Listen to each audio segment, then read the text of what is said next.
Welcome to the Choose Wisely podcast, where I, your host, Alex Nderi, touch on the basics of faith, life, and relationships. Last episode, I talked about time, how to spend time wisely, God's timing, and time management, and all of those things. You can go check that out. Today, I said we were going to do a Q&A, but since there weren't really any questions that I could bounce back off, I'm going to just flow this episode. So I'll probably just call this episode Flow or something like that. And to the person that did ask a question, I'm going to read it, but it didn't sound like it made sense. Like I need more details of what you're trying to ask. The question was, let's say a friend sends a pic of you to someone you don't know and they don't know. Do you stop being their friend? Do you forgive them, or do you just ignore them? Like my question was like they don't know that you know, or like they didn't know, like they were like unaware of the situation. Like I just needed more information of what you're trying to ask. I'm pretty sure the link is open still to ask the question again in a different way. I'll try to get the answer that you were looking for. Starting in John 3 verse 1, where it says that there was a man of the Pharisees named Nicodemus, a ruler of the Jews. This man came to Jesus by... Let's start back with some context. Going back from John 2, before there was the Passover that the Jews had, and that's where Jesus went up to. In the midst of all the other Jews, there was a man named Nicodemus, and he sees everything that Jesus is doing, and he has some questions. And so going into John 3, verse 1, that there was a man of the Pharisees named Nicodemus, a ruler of the Jews. The man came to Jesus by night and said to him, "Rabbi, we know that you are a teacher, come from God, for no one can do these signs that you do unless God is with him." And Jesus answered and said to him, "Most assuredly I say to you, unless one is born again, he cannot see the kingdom of God." And so the first thing is that Nicodemus, he came to Jesus at night. When you think of nighttime, the things that pop in mind are thieves, people without self-control, people just going out and doing whatever they want because nobody can see them. We're just gonna stick in the thief part. But Nicodemus, he came to Jesus by night. To me, it just seemed like he was just trying to take something from him. And so then in verse 4, Nicodemus said to him, "How can a man be born when he is old? Can he enter a second time into his mother's womb and be born?" And Jesus answered, "Most assuredly I say to you, unless one is born of water and the Spirit, he cannot enter the kingdom of God. That which is born of the flesh is flesh, and that which is born of the Spirit is spirit. And do not marvel that I said to you, you must be born again. Don't be surprised that you must be born again." Verse 8, "The wind blows where it wishes, and you hear the sound of it, but cannot tell where it comes from and where it goes. So is everyone who is born of the Spirit." And so then Nicodemus, still trying to take something from Jesus, he since he's not understanding, he goes back and replies, how can these things be?" And Jesus says to him, "Are you the teacher of Israel?" And Jesus answered and said to him, "Are you the teacher of Israel, and you don't know these things? And most assuredly I say to you, we speak what we know and testify what we've seen, and you do not receive our witness.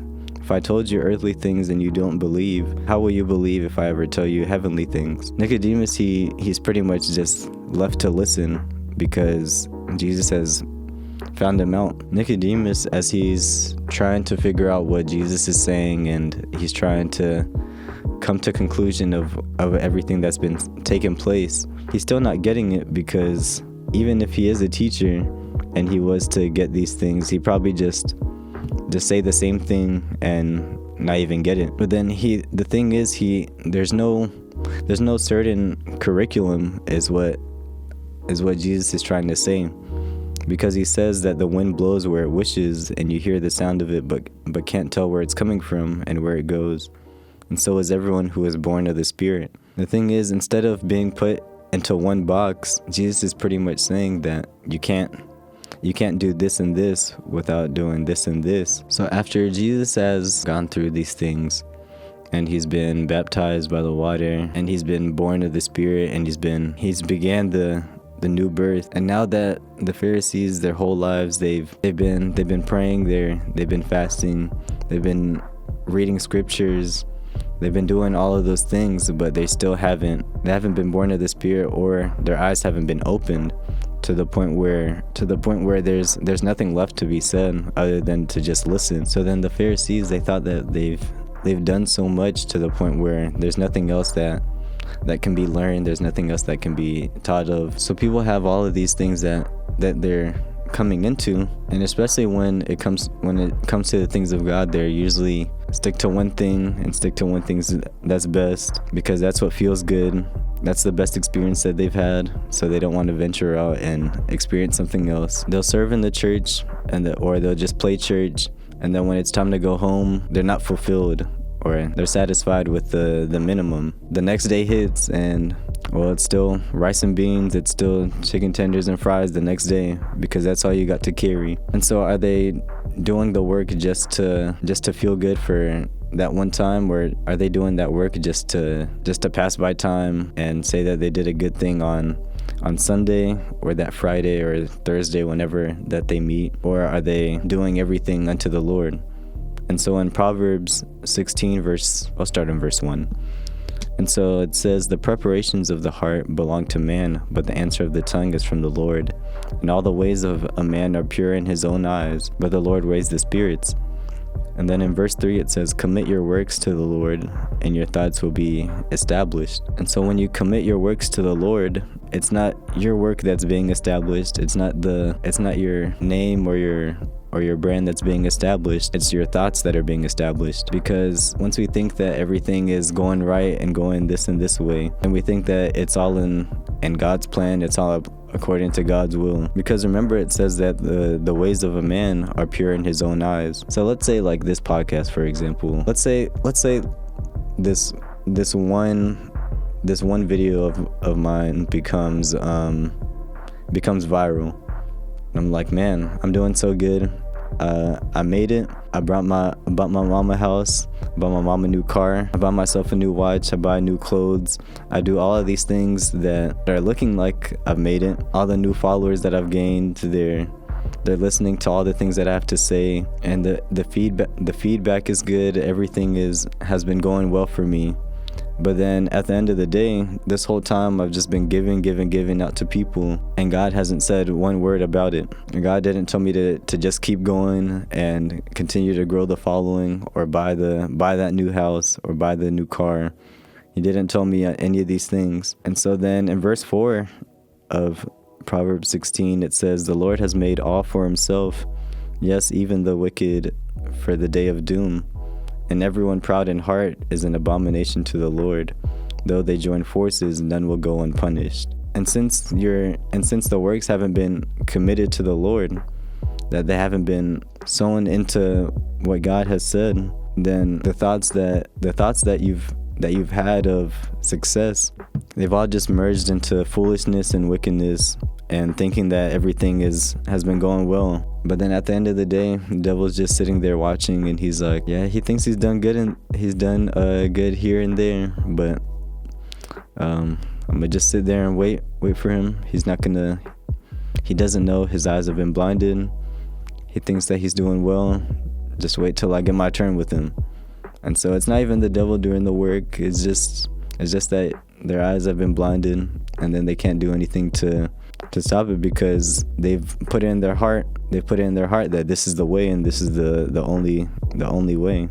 But then the only thing that can stop all of this is by verse 6, where it says, by mercy and love, truth and fidelity. By mercy and love, truth and fidelity to God and man, not by sacrificial offerings. Iniquity is poured out of the heart, and by the reverent, worshipful fear of the Lord, men depart from and avoid evil. And so by the fear of the Lord, they're able to overcome it all. And not because you sacrificed your time, you didn't waste your. And so then all the time that you spent building up a brand, building up the name, building up followers, building up a whole community. And God hasn't said one word other than the one thing that he told you to say that went viral. God didn't tell you to do it again, and then you're just stuck there, and you're like, well, I don't know what to do now with this following. And then you're just stuck thinking that I thought this was the right way, but then the whole time you were just pleasing man and not pleasing the Lord. And then in verse 7 it says, when a man's ways please the Lord, he makes even his enemies to be at peace with him. And so the people that break down whatever they've brought up and out for the world to see, the community is probably not going to like it, because it's going against the curriculum. It's going against the standards of what's been working, essentially. So then the work is to please the Lord, and that's through obedience, because obedience is better than sacrifice. Going back to Genesis 22, when God is testing Abraham with Isaac, God is just testing the obedience through Abraham. And so then I'll read a little bit in 22 verse 1, where it says, after these events, God tested and proved Abraham and said to him, Abraham, and he said, here I am.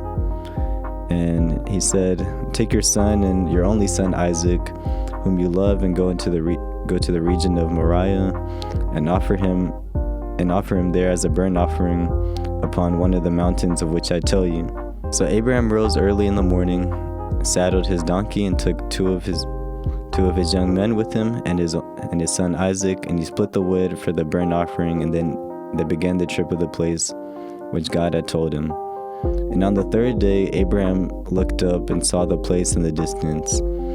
And so it's been 3 days that's passed, and we haven't seen how Abraham has went back to God. Is there has to be another way. There has to be something that I can do to just save Isaac.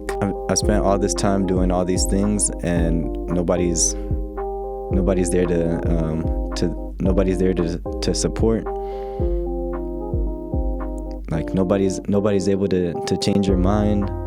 But then through those 3 days, Abraham's had to stick to the obedience of he's gonna sacrifice his son and give him to God. The thing is, when people are so attached to stuff that God gives them, they think it's theirs. They just forgot that it was given to them, and then they realize that God gave this to me and nobody can take it away from me. But then if God was to take it away, then I'd be fine with that until it comes to that time when God takes it away, and you have to be okay with it. And so then Abraham said to his servants in verse 5, settle down and stay here with the donkey, and the young man will go yonder and worship and come again to you. They're going far off and leaving everything to where it is, leaving his whole life and the two people that took up with him, the donkey, everything. When we come into terms of going far off and worshiping, we have to realize that there's going to be some time period before we come back and do it again. We have to stay in that moment of worship, where we come back, where our hearts are settled, and then we're able to do the work the right way. And so then in verse 6, Abraham took the wood for the burnt offering and laid it on Isaac, and he took the fire into his own hand and a knife, and the two of them went on together. And Isaac said to Abraham, here are the fire and the wood, but where is the lamb for the burnt sacrifice? Isaac is like, yeah, you brought that knife. There's only two of us. There's no lamb, there's no goat, there's no bull, there's none of that. So what's going on? Verse 8, Abraham says, my son, God himself will provide a lamb for the burnt offering. And so then they still went on for together. And then when they came to the place of which God had told him, Abraham, he built an altar there. When he builds the altar, he lays the wood and puts Isaac on there.